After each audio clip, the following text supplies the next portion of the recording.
میرے عزیز بھائیوں اور بہنوں، آج کی گفتگو کا پہلا حصہ تو یہی تھا کہ ہم گزرے ہوئے وقت پہ اپنا محاسبہ کریں کہ ہمارا جو وقت گزر چکا یہ کیسا گزرا، اور یقین جانیے جب تک ہماری یہ سانس چل رہی ہے ہمارے پاس وقت ہے۔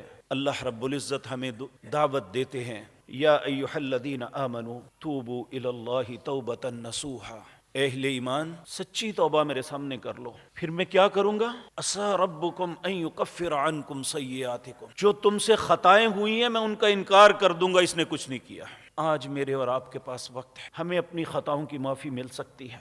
الا من تاب، بلکہ وہ تو اتنا مہربان ہے جو شخص توبہ کرتا ہے، وآمن، ایماندار بن جاتا ہے، وعمل عملا صالحا، اور اچھے اعمال شروع کر دیتا ہے، یو ٹرن لے کے اپنی ایک نئی زندگی کا آغاز کر دیتا ہے۔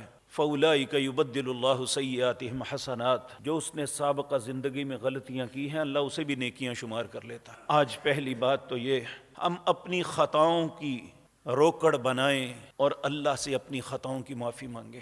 آج ہمیں معافی مل سکتی ہے۔ اے اللہ، ہم تیرے حضور ایک مقدس اور پاکیزہ دن میں تیرے گھر میں جمع ہیں۔